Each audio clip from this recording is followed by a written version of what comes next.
Presiden Republik Indonesia dan Wakil Presiden Republik Indonesia memasuki ruang sidang.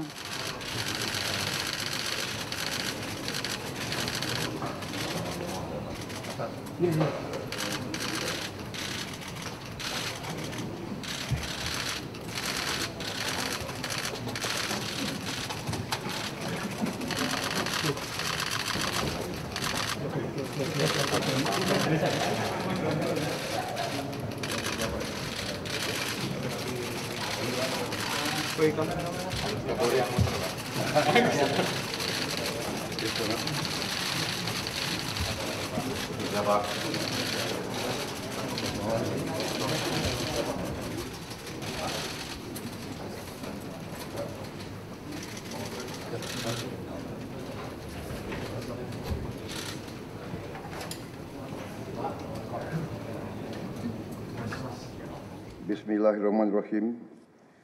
Assalamualaikum warahmatullahi wabarakatuh. Selamat siang. Salam sejahtera bagi kita sekalian. Shalom, Om Swastiastu, Namo Buddhaya, salam kebajikan, rahayu-rahayu. Saudara-saudara sekalian, para anggota Kabinet Merah Putih yang saya hormati dan saya banggakan, Wakil Presiden yang saya hormati, para Menko, Ketua Dewan Ekonomi Nasional, para Ketua Badan, Panglima TNI, Kapolri, Jaksa Agung yang saya hormati, Kepala BIN. Saudara-saudara sekalian,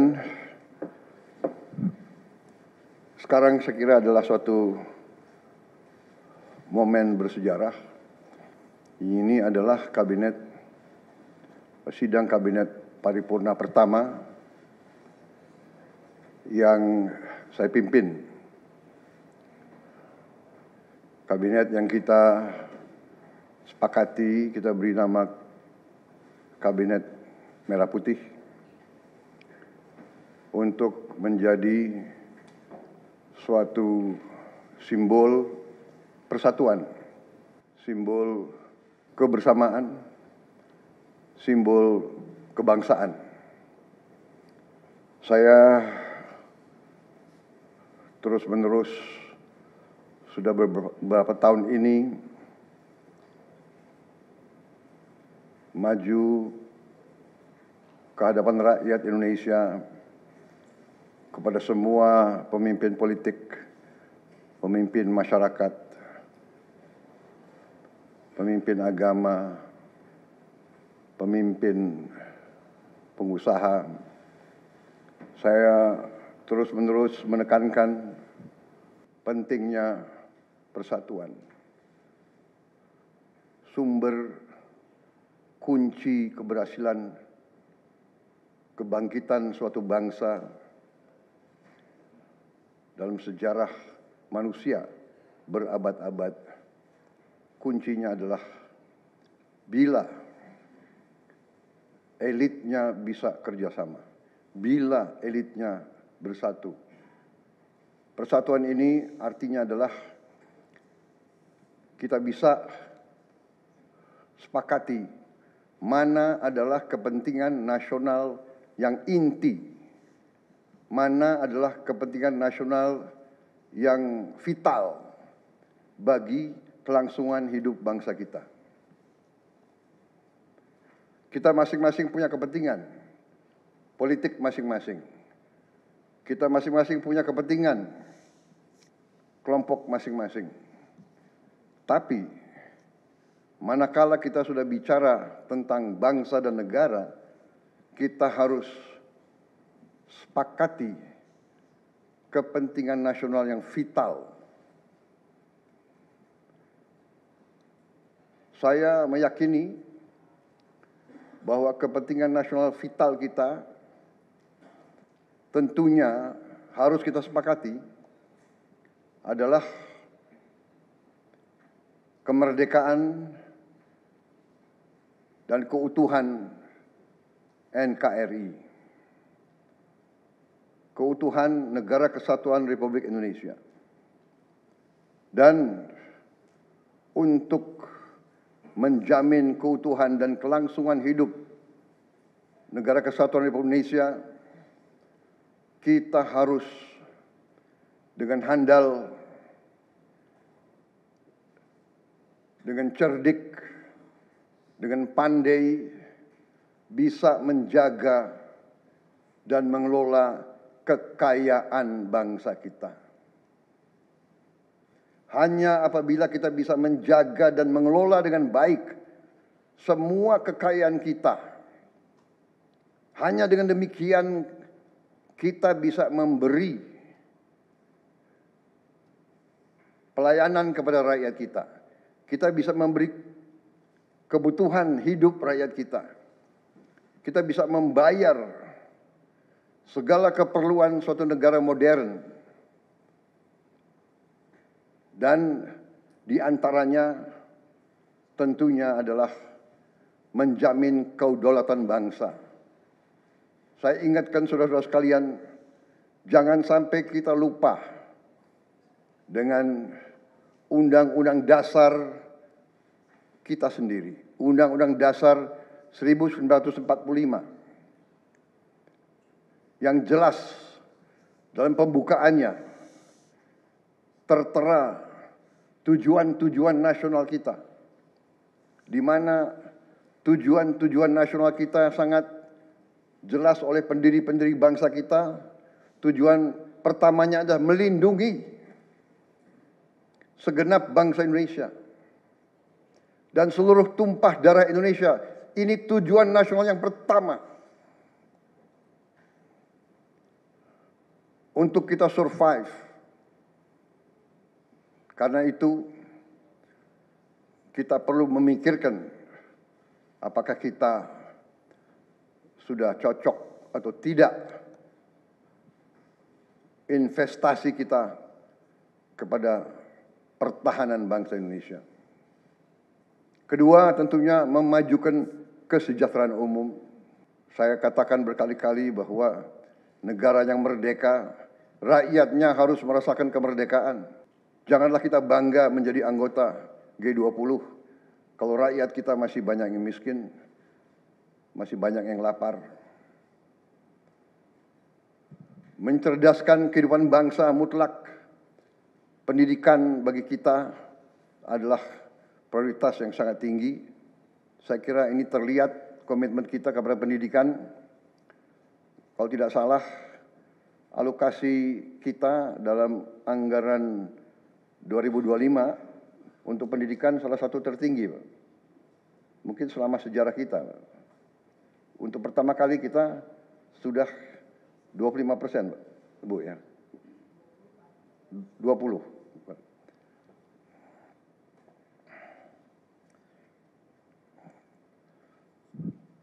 Jadi masalah pendidikan sangat utama. Ya tentunya tujuan nasional keempat kita juga hadir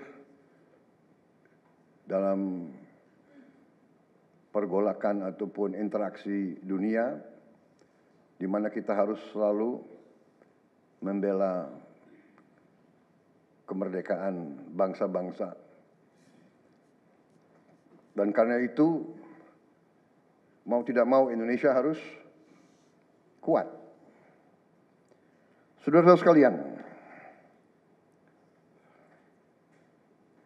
dalam hal ini semua, ada beberapa penekanan dari saya. Saya paham bahwa kita baru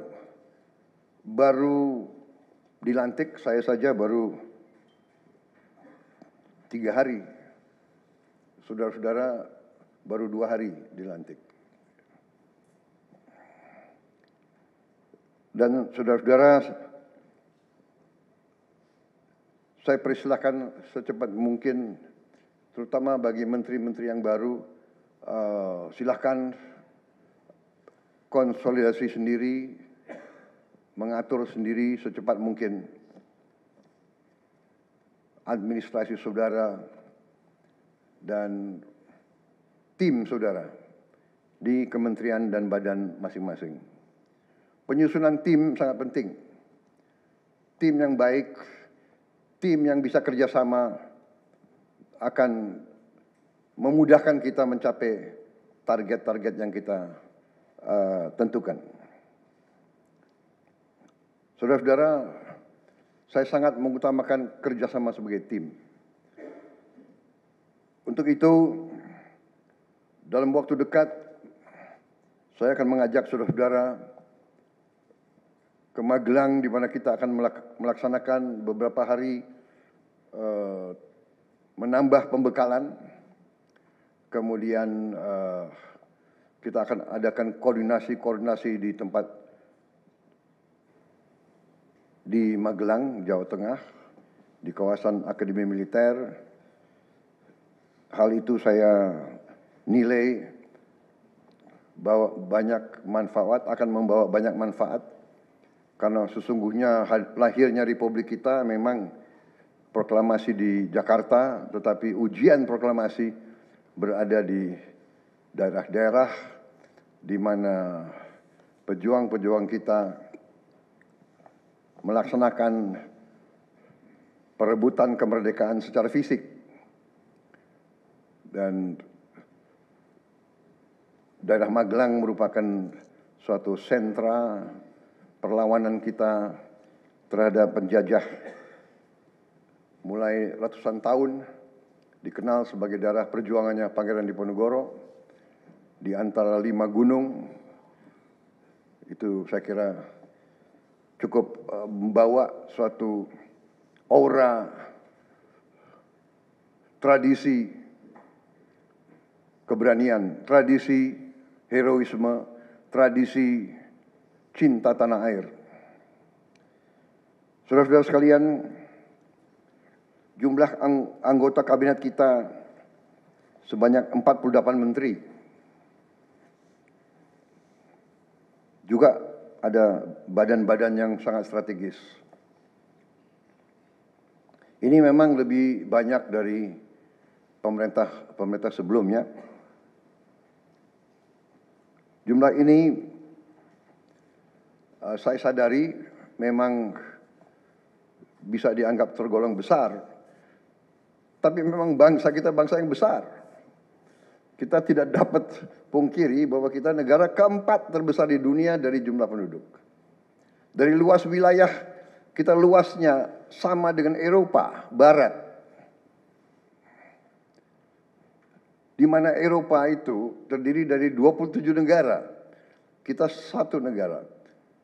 Mengelola Eropa itu membutuhkan 27 menteri keuangan, 27 menteri pertahanan, 27 menteri dalam negeri. Saudara-saudara, kita seluas Eropa. Saudara-saudara sekalian, kita juga memilih sistem politik demokratis. Kalau kita negara otoriter, mungkin kita cukup menjalankan semua dengan jumlah penduduk yang sedikit. Jadi saudara-saudara, ini tidak masalah. Yang penting kita bekerja dengan efisien. Yang penting kita tidak bekerja dengan seenaknya. Saya minta Menteri Keuangan, saya minta semua Menko, saya minta semua menteri telusuri lagi alokasi APBN. Pelajari lagi DIPA, pelajari lagi. Saya minta detail. Kegiatan-kegiatan yang terlalu seremonial, terlalu banyak seminar, terlalu banyak sarasehan, terlalu banyak konferensi, terlalu banyak perjalanan luar negeri, mohon dikurangi. Kita harus memberi contoh. Fokus kita adalah pembangunan ekonomi, kesejahteraan rakyat ke dalam. Jangan mengada-ada. Studi banding, belajar pramuka ke negara lain, ya. Saya minta efisien. Saudara-saudara, kalau saudara perhatikan dalam pemerintahan yang saya bentuk, saya perkuat kepala staf kepresidenan. Saya perkuat itu, saya ada tambah lagi Badan Pengendalian Pembangunan dan Investigasi Khusus. Tugas mereka adalah memonitor semua program, semua proyek yang kita akan lancarkan. Saya juga membentuk suatu badan baru, Badan Percepatan Pengentasan Kemiskinan. Badan ini akan mempelajari, akan mengikuti semua program-program perlindungan sosial, semua program-program bantuan ke bagian golongan rakyat yang masih perlu bantuan, intervensi. Bukan saya ingin mencampuri pekerjaannya kementerian-kementerian, tidak. Tapi saya ingin membantu. Di mana ada bottleneck, di mana ada kesulitan, segera kita atasi.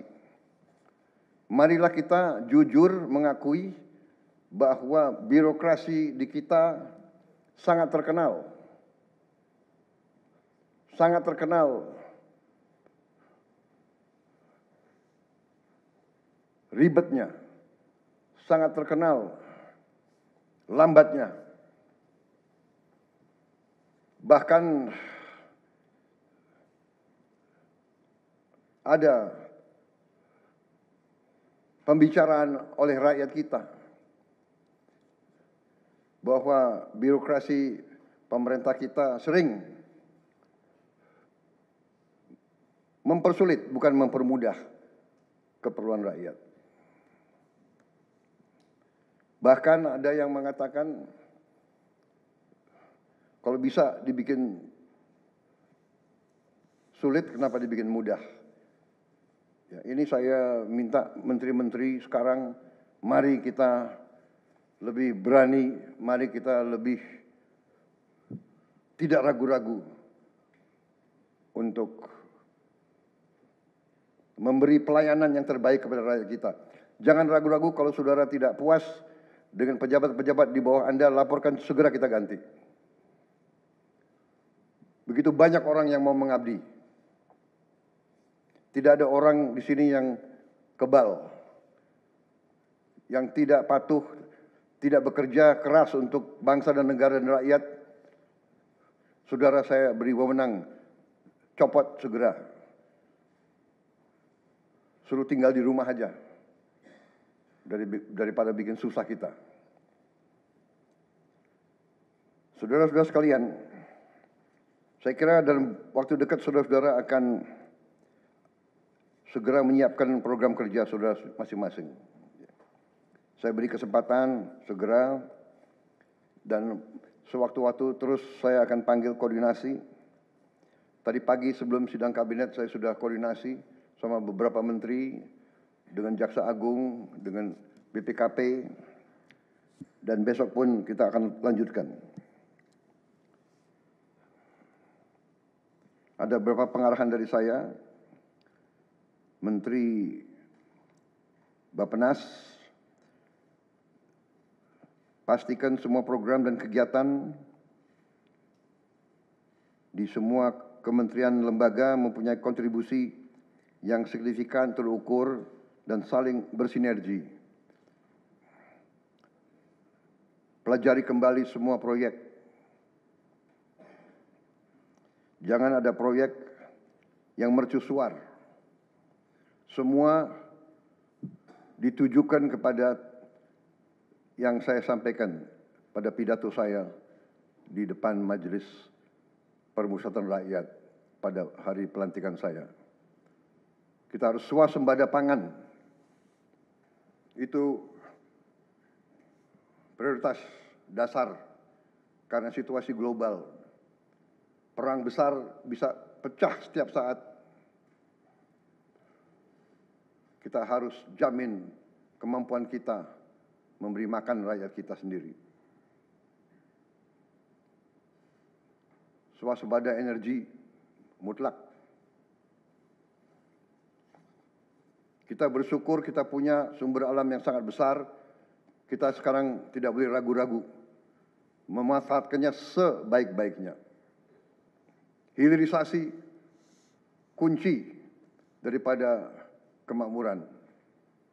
Karena itu saya minta menteri-menteri terkait, Menteri Investasi, Hilirisasi, Menteri Bappenas, Menteri ESDM,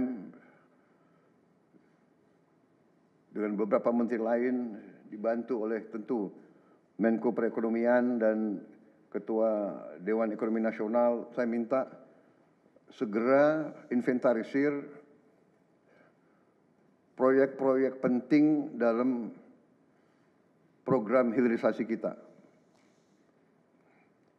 26 komoditas, proyek-proyek yang vital dalam 26 komoditas tersebut yang harus dihilirisasi segera dirumuskan, bikin daftar, dan kita segera untuk mencari dana sehingga kita bisa mulai hilirisasi dalam waktu yang sesingkat-singkatnya. Kemudian program makan bergizi, Kepala Badan Gizi Nasional dan semua KL untuk siapkan segera kita mulai dengan bergerak cepat, tepat sasaran, terukur, tapi jangan takut dengan kesulitan. Saya masih mendengar beberapa tokoh meragukan kemampuan kita untuk laksanakan itu. Saya tidak katakan bahwa ini bisa selesai dalam 1 minggu, 2 minggu, atau 3 bulan. Tidak ada di antara kita yang punya tongkat Nabi Sulaiman. Tapi kita bisa berhitung, kita bisa mengelola, kita bisa alokasi dana, kita bisa kerahkan sumber daya. Dan kita akan mencapai target yang kita tentukan. Saya hakul yakin, saya pertaruhkan kepemimpinan saya. Bagi saya, makan bergizi untuk anak-anak dan ibu hamil ini adalah strategik. Yang tidak mendukung hal ini, silakan keluar dari pemerintah yang saya pimpin. Kita satu tim, harus yakin semuanya. Ini bagian daripada rencana kebangkitan bangsa Indonesia. Dan sesudah itu, tentunya yang saya katakan pendidikan sangat mutlak. Saya sudah panggil Menteri Pendidikan Tinggi, Sains dan Teknologi dan Menteri Pendidikan Dasar Menengah. Kita sudah mempunyai gambaran besar bagaimana kita segera akan menyentuh semua anak-anak kita. Kita akan gunakan teknologi untuk mempercepat membawa pendidikan kepada anak-anak kita. Dan ini sesudah itu tentunya kesehatan juga penting. Demokratisasi yang paling cepat, yang paling dirasakan oleh rakyat adalah pendidikan dan kesehatan. Kalau kita bisa memberi pendidikan yang terbaik untuk anak-anak kita, kesehatan yang memadai untuk seluruh rakyat kita, itu adalah demokrasi yang sebenarnya. Saudara-saudara. Menteri Kesehatan teruskan reformasi kesehatan. atasi kekurangan dokter dan tenaga kesehatan. Kita punya program khusus, nanti kita bahas tersendiri. Ini semua harus ditopang oleh pertahanan yang kuat, penegakan hukum yang tidak ragu-ragu. Saya minta Jaksa Agung, Kapolri, BPKP,